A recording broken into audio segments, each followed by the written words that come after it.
country again. We had the most successful economy in history for any country anywhere in the world. And then they came, I was sitting right here, and they said, sir, we're going to have to close it. I said, close what? Basically, we're going to have to close our country. And just like you said with the, I said, is it important that they not be together? It's not a question, right? It's not a question. You can't have the family together. It's so sad. So anyway, we did something that we did the right move. We saved millions of lives by doing what we did, but it's unbelievably tough for a country. And most countries throughout the world did something similar. But this affected 182, 184 countries, and it's a very sad thing, very sad thing. So we're keeping the task force for a period of time. I look forward to when we can close the task force, because then the job will be essentially, hopefully, over, Mike, right? And you've done a fantastic job. Mr. President, yes. Can you explain the change between what you said yesterday about winding down the task force and Well, now saying you're going to keep it? Because it is different from what you said yesterday. Well, I guess if you think we're always winding it down, but, you know, it's a question of what the end point it is. But I think it is a change a little bit. I thought we could wind it down sooner, but I had no idea how popular the task force is until actually yesterday. When I started talking about winding it down, I'd get calls from very respected people saying, I think it would be better to keep it going. It's done such a good job. It's a respected task force. It's, I knew it myself. I didn't know whether or not it was appreciated by the public, but it is appreciated by the public. I mean, you look at the job we've done on everything, on supplies, on everything. The gowns, the gloves, the masks. You saw yesterday the mask. We were at a factory yesterday, a great company, Honeywell. And in a period of 4 days, they took a big factory, essentially 4 days, a little longer, 2 weeks, but it was really most of the work done in 4 days. They took a big plant that did other things, and they converted it into masks. You have to see, it's actually a complicated process, but they have unbelievable equipment, and they're doing millions of masks out of this factory, and that took place so quickly. And that was all because of the task force. I mean, all of this happened because of the people working within the administration. And something I didn't know, Mike, they take different layers of material and compress it, put it together, because one layer is good for something, one layer is good for something else, one layer is good for very tiny particles. I mean, it's really, you think of it as a mask. They make a very good mask. This is really something that's very special. So, so the task force will be around until we feel it's not necessary. But I will say that I learned yesterday, even after I spoke, Jeff, that the task force is something you knew. It's very respected. People said we should keep it going. So let's keep it going. And so we'll be doing that. But we'll be adding some people to it, actually. Who are some of the people you're thinking about? We have a whole list of people that want to be on, and we have a list of people that we want. And what would their role nobody is, I'll tell you that, I will say this, nobody's ever turned me down to be on that task force. It's very, nobody's turned me down for anything, to be honest. When we have a committee, like we had the various committees, the sports committee, the commissioners, everybody wants to be on everything we do. The business committees, it's never had anybody say, gee, I'd rather not be on that committee. You know, it's very important. So we'll be announcing, I would say by Monday, we'll be announcing 2 or 3 new members to the task force. Okay? Mr. President, on the issue of reopening, it seems little question that by beginning the reopening process and continuing it, there will likely be more cases of coronavirus, more deaths than there would have been had everything stayed shut down. Will the nation just have to accept the idea that by reopening, there will be more cases, there will be more deaths? So I call these people warriors, and I'm actually calling now, as you know, John, the nation warriors. You have to be warriors. We can't keep our country closed down for years, and we have to do something. And hopefully that won't be the case, John, but it could very well be the case. You won't be locked in a house, and some people should stay if you're over a certain age. I mean, you've seen that, right? Elderly people, or especially elderly people with a problem, where they have a problem. It attacks these people viciously. And I think they will be staying back, and we're strongly recommending that they do that. We're saying over 60, and especially over 60 if you have diabetes or heart problems or whatever problem you might have. So, but we have to get our country open again. And you see it, look, you cover it. People want to go back. You're going to have a problem if you don't do it. If you don't do it, you've got a very big problem. How close are we to a permanent problem if we don't reopen the country? Well, I think people won't stand for it. Actually, I don't think our people will stand for it. Now, what I really believe people will be able to do is, at a certain age, they'll stay back longer. Because, you know, this virus is going to disappear. It's a question of when. Will it come back in a small way? Will it come back in a fairly large way? But we know how to deal with it now much better. You know, nobody knew anything about it initially. Now we know we can put out fires. We can put out, I call them embers, if it's a small or if it's a fire or a hot spot, we can put it out. But we can't have our whole country out. We can't do it. The country won't take it. It won't stand it. It's not sustainable. And I think you're going to have a tremendous transition, which is a third quarter thing. I think you're going to have a good fourth quarter. I think next year is going to be an incredible year economically. And with that being said, if somebody lost somebody, a parent or a wife or a husband or, you know, any brothers, sisters, if you lost someone, you can never make up for that by saying, wow, you're going to have a great year next year economically. And so you can never do that. But I will say that from an economic standpoint, I think next year is going to be a very big year. There's tremendous demand. You see it with the stock market, where the stock market's at 24,000, and we went through the worst attack we've ever had on our country. This is really the worst attack we've ever had. This is worse than Pearl Harbor. This is worse than the World Trade Center. There's never been an attack like this.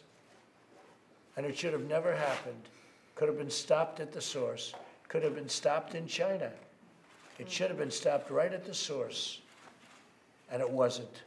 Okay. Mr. President, 20 states have begun reopening without meeting those gating criteria that your administration put out. Are you okay with that? I've given the leeway to the governors. If I see something wrong, we'll stop it. But I have given leeway to the governors to make that decision. You have some governors, most of whom I have great respect for. They're working very hard. They're watching very closely. But we've given leeway to the governors to make those decisions. And unemployment, there's some projections that show unemployment for the month of April could be as high as 50%. Are you worried about that number? And you also worried that Democrats— Well, there's nothing. No, I don't think they can. They're not blaming me. You know, it's very interesting. It's one thing. Nobody's blaming me for that. I built the greatest economy with a lot of great people that we've ever had, and I'm going to rebuild it again. We're going to have a great economy very soon, much sooner than people think. Much sooner. Now, we cut taxes and we do things that you have to do. If somebody comes along and raises taxes and does all of the nonsense that they're talking about, you'll have a crash like you've never seen before. But this was artificially induced. This was an artificially induced unemployment. This was where we said we're taking the greatest economy in the history of the world, because that's what it was. Most people in our country, almost 160 million people, we were never close. And we had to turn it off. One day, it turned off. Nothing like that's ever happened before. But by doing that, we have saved millions of lives. But now we're going to make our comeback, and the comeback is going to be a very strong one. And I'll be meeting you in a little while because, as you know, we have a very good governor. Is this healthcare related?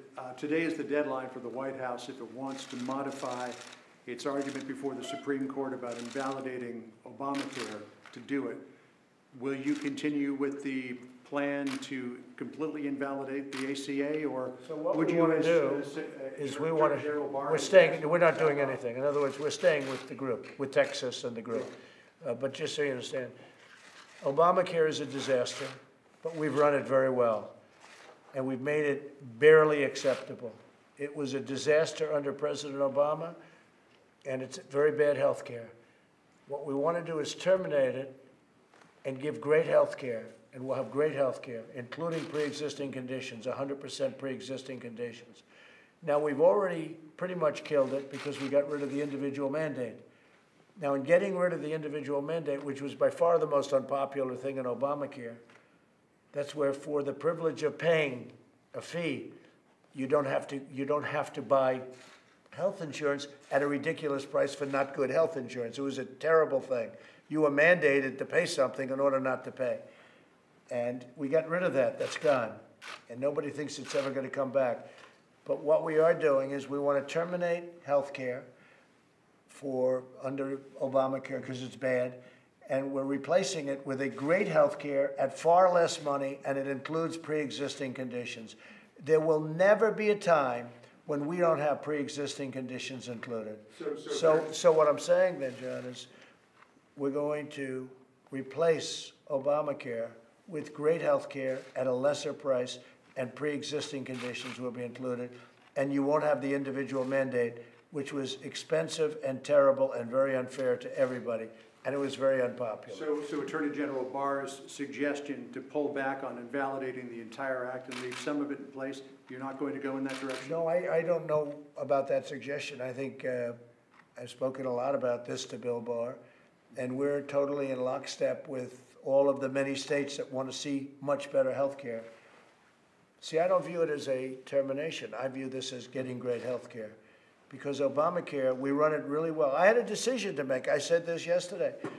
We took over Obamacare.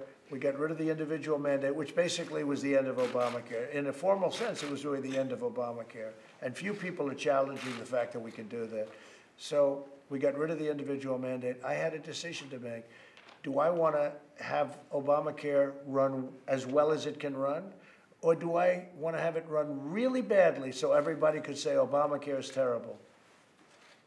Politically, I could do the other. I should let it run badly. But I can't do that because I'm president for the people. And we ran that much better than President Obama ran it, much better than the last administration ran it. Seema and Alex and everybody, and spent a lot of money in running it properly. It's still not good. It's still not good. But I had a decision. Do I want to run it great, or do I want to run it really badly? Politically, I should have run it really badly, but I'm glad I made the decision to run it great. But running it great, it's still lousy health care. And we are going to do something that's going to be great health care, always including, always having, again, the individual mandate gone, and pre-existing conditions will be taken care of. So I'm glad you asked me that question. Mr. President, yesterday we went to Arizona, and you had said before the trip that you would likely wear a mask at the mask factory. You ended up not wearing one. Well, I actually did have one, no. I put a mask on, yeah. I had a mask on for a period of time. We didn't see you with a mask on. Well, I can't help it if you didn't see me. I mean, I had a mask on, but I didn't need it. And I asked specifically the head of Honeywell, should I wear a mask? And he said, well, you don't need one in this territory. And as you know, we were far away from people, from the people making the masks. They were making the masks. But I did put a mask on, and it was a Honeywell mask, actually. And I also had a 3M mask, and I had about 4 other masks. But I did have it on. I don't know if you saw it or not, but I had it on. How long did you have it on for? Not too long, but I had it on. I had it on backstage. But they said you didn't need it, so if I didn't need it, and by the way, if you noticed, nobody else had it on that was in the group, and they were the people. We saw the workers wearing them. The workers had them on, yeah, the workers were there, yeah, because they're working next to each other. Okay? Mr. President, what kind of message does it send that you're surrounded by nurses who are not doing social distancing, who are not wearing masks? What kind of a message? Well, I can't help that. I mean, look, I'm trying to be nice. I'm signing a bill, and you criticize us. Look, here's the story. There's nothing I can do to satisfy the media, the Democrats, or the fake news, and I understand that. We did the greatest job mobilization in history with the ventilators, and I don't think there was a story what a great job we did. Now we're helping Germany, and we're helping many other countries, France, Spain, and Italy, by the way, and Nigeria, sending 250 to Nigeria ventilators. And 2 months ago, we didn't have any ventilators for ourselves. The cupboards were bare, right, Deborah? They were bare. People have no idea. There's not a thing I can do to satisfy the fake news, and there's not a thing I can do to satisfy Democrats. I watched this phony Chuck Schumer. Everyone in New York knows he's a total phony. He brought nothing back to New York except salt. You know what salt is?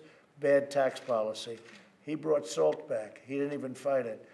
I watched him the other night on a show, and all he could talk about was Testing, testing, testing. And yet I showed a chart yesterday where our testing is far superior to anybody else's testing. And then the other thing is very interesting. Because we did so much more testing, we have more cases. If I did little testing, we'd have practically no cases. So the headline was, we have more cases than anyone else. Well, China has more cases than us, and other big countries. You know, you're talking about big countries. But they don't want to choose, they don't want to use that. The fact is, we've done better testing, more testing. In fact, we've done, as of 2 days ago, more testing than the entire world together. You would add every country together, we've done substantially more testing than the entire world together. And all I get is, oh, we have more cases. You understand that. We have more cases because we do more testing. If I don't do testing, we don't have any cases. So as I do more testing, they say, but you have more cases. They're very smart, but they're very devious people. And in many cases, very bad people. And in some cases, very good ones. There's a couple of good ones here. Could we ask the young man who was sleeping on the floor behind you a question? Up until recently, we've heard a lot of stories of hardships on the front line owing to a shortage of PPE, masks, that sort of thing. Can you tell us, did it get bad where you were, and what's the situation now compared to what it was? Sure, there's always a lag time between what happens in real time versus when you guys get it and run it, you know. So the PPE, the ventilator situation, yes, it got to a point where it was getting bad, but manufacturing ramped up. And I think those are two things that we knew we would take care of as a country. The third thing that we can't manufacture, and I've talked about this before, is a doctor or a nurse or, you know, essential personnel. We can't just manufacture them. So ultimately, that ended up being the weakest point for us on the front lines. We had the PPE, we had the ventilators in time, but we just didn't have enough people. We couldn't get them there fast enough. And one of the things we did is we sent in the military doctors and nurses, and I think most of you have seen them and some of you have worked with them, but they did a fantastic job. John, we had a lot of the military, like we took the Comfort because they didn't need the ship, and we took the Comfort and we took the doctors and nurses and we sent them all over New York and New Jersey.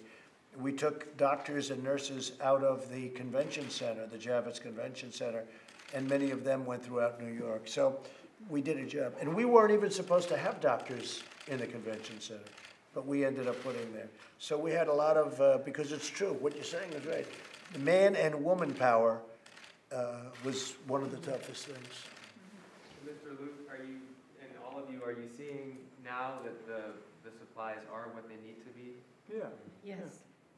I think it's sporadic. As I talk to my colleagues around the country, certainly there are pockets of areas where PPE is not ideal, but this is an unprecedented time. And the infection control measures that we learned back when we went to school, 1 gown, 1 mask for 1 patient a day or per time, this is a different time. And I've been reusing my N95 mask for a few weeks now. I just broke out a new one to come here just in case I needed to wear it. To answer your question earlier, we're all COVID-19 free. We were all tested, yes. So we're not socially distancing, but we're all negative, and we wouldn't do anything to harm our president, obviously.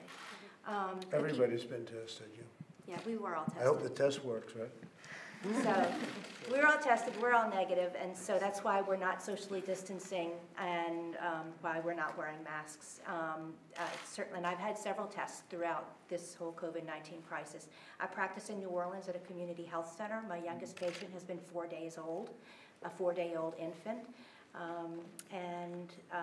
So PPE has been sporadic, but it's been manageable, and we do what we have to do. We're nurses, and we learn to adapt and do whatever the best thing that we can do for our patients to get the job done and get the care provided. And that's what we're going to continue to do as COVID-19 continues. Sporadic for you, but not sporadic for a lot of other people. Oh, no, I agree, Mr. President. Because absolutely. I've heard the opposite. I've heard that they are loaded up with gowns now, and you know, initially we had nothing. We had empty cupboards. We had empty shelves. We had nothing because it wasn't put there by the last administration. And I've heard that we have, I just saw it yesterday, where they're making millions of masks a month in a factory from, you know, in that case it was Arizona. It's great. We have other factories being built now for masks. And for the most part, I mean, that was fine, but I've heard we have tremendous supply to almost all places. Tremendous supply, to a point where we're going to start having some of our supply go to other countries which need it very badly. How did you find that? Did you find a good supply? Huh? I found that we had what we needed. Good. We had to change Thank the you. way we did things, but. You'll end up being a star. And Mr. President, I just want to add one thing too. You know, I'm a nursing supervisor where I work at. And one of the blessings I have is my director, my assistant director, his name is Dennis Hunter. He said, you know what, you guys take care of nursing. We'll make sure we have a supply. When we all talk about the fears, it makes it so much worse for us nurses to work. We're seeing the reality of it, but to hear it on constantly, there's not enough. In reality, I'm not seeing it. I'm in a hot zone right now. I'm in South New Jersey. We're very close to New York. And so you don't see that when you hear the I'm not stories. seeing it. You know why? Because they're fake news, that's why. I have to say, I really appreciate you saying that. It's so nice that you stepped up, because they're fake news. Respectfully though, sir, at the beginning. No, when I took over, it's different. Now, I will say this, there was a period of time, but between Russia, and all the stuff that these characters put us through, it's not so easy. And despite that, I've done more than any other president in history in the first 3 years as president. And you can look at that from any way you want to look at it, from rebuilding the military, to cutting taxes, to getting rid of regulations at a level that nobody's ever come close to saving your Second Amendment, which is under siege, by the way. So, you know, we've done, but I really appreciate your statement. That was really beautiful, and we The did. issue of masks, I mean, I remember at the beginning of this crisis that you all were encouraging right. We people didn't have enough. not to wear them in order to have it for them. You're right, but So that was there at was the. not enough at the beginning. You're right, Jeff, and the reason that we did such a good job is because we were able, now we have factories all over doing masks and building our own masks and doing them, because a lot of countries, I don't want to be specific, but they sent us masks which were total garbage and they were defective. And they sent us other equipment which was defective. And so now we're building our own masks, we're doing our own masks, we're making them by the millions. And Honeywell in Arizona yesterday was a case in point. And that was some scene. I've never seen anything like it. And I didn't realize, as they put different layers and then they put it together and each layer has a different function. I mean, you know, it's not just like taking a thing and wrapping it, as we said perhaps you can do in certain conditions, but certainly not inside of a hospital. But no, we ended up, we had an empty cupboard and now we have full cupboards, and we have ventilators and we have tremendous testing, and we're doing the antibodies very shortly, as you probably know. That's going to also, I mean, you know, there are a lot of people that don't believe in such big testing, Deborah. I mean, you know, you have some people that want to test everything, 15 different ways. Mostly that's the media, because they know, you know, certain things can't be done. But we have tremendous testing right now. When you see that chart, I don't have it with me now, I guess they have it someplace in the room, but when you see the chart that I put up yesterday as I was interviewed by one of your friends on ABC, that chart says it better than anything I can say. You saw the line going? We're like a rocket ship. Everyone else is down here in testing. And then all they do is complain about the testing. So look, you get used to that. But I really appreciate the fact that what you said. And we have great, and not only do we have great equipment, but we have the quality of what we have is far better than anything that we're getting, because we see what comes in. The quality of the gowns, the quality of the masks. We have, as of today, we got 1 billion gloves. 1 billion. Who ever heard of such a thing? At the beginning, we had none. You know, when this all started, we had none. It's one of the greatest mobilizations. It's a war, and it's one of the greatest mobilizations. So it's been very successful. President, one more question about reopening. The initial forecast showed that the real decline in the infection curve would be about June the 1st. Yeah. Latest forecasts have pushed that now back to August. And I'm wondering what the ramifications might be for certain reopenings, particularly schools, which begin to go back near the beginning of August. I mean, I'll just address one part of that. The school should open. The one thing you should be careful of is when instructors are over 60, especially if they have a problem. That you should be careful, but the school should definitely open, in my opinion. Could you answer the other part, Deborah? So I think you're referring to the model that looks at mortality. We talked about this. And the mortality is very variable. That model has gone from 60,000 now to 134,000. Obviously, we track mortality very closely. You can see the rate of new hospitalizations has gone dramatically down, and so we're following that and mortality very closely. And so we all know about models, and that's why we follow the data metro by metro. And you know, we have represented here New Orleans that has moved through a very large peak and has come down the other side, same with Detroit. We continue to watch Chicago very carefully. We know that both Boston and Philadelphia are still working through a very difficult time. So the country has moved as individuals, and what we are so proud about is how much the governors are using testing in a focused way. So they're not just diagnosing the individuals that come to the hospital with symptoms. They're proactively going out and testing in nursing homes and prisons and testing everybody when they see one case in a meatpacking plant. And this is really allowing us insight, and we really appreciate the media calling out the asymptomatic spread, because we've been talking about it for 2 months, but now finally it's really getting picked up that there is asymptomatic spread, and that's why governor is using that strategic testing to ensure that the most vulnerable, those in disadvantaged areas of the cities, in multi-generational households, those in group housing, those in nursing homes, those in prisons, they're aggressively doing what we call surveillance and surveillance testing. And I think we've just been very proud to watch the governors pick up on the federal guidelines that called that out as a very key point. Do you think we'll be in a place in August where schools, at least in some states, will be able to reopen? Well, again, it's a county by county, state by state decision, and that's how we're collecting data, and we're hoping, and we're asking all of the states to have a very, very great data system so that every community member can see what's happening in their community, both with hospitalizations and testing, and unfortunately any mortality. So these decisions can be continuously updated, and we're seeing that. We're seeing much better sites at the state and county level to really inform the public in a very clear way. But Mr. President, you say you'd like to see schools open, just have people or teachers who are in risky age groups not go in or be more careful? I would like to see schools open wherever possible, which I think is in much of the country, most of the country. No, I would say that until everything is perfect, I think that the teachers that are a certain age, perhaps you say over 60, especially if they have a problem with heart or diabetes or any one of a number of things, I think that they should not be teaching school for a while, and everybody would understand that fully. That we understand. But other than that, you see how well children seem to do. It's incredible. We realize how strong children are, right? Their immune system is maybe a little bit different. Maybe it's just a little bit stronger, or maybe it's a lot stronger, right? Could be a lot stronger. We've learned a lot by watching this monster. Thank you very much. All right, Thank you. Thank you. See you soon. Yeah, see you in about 3 minutes. Add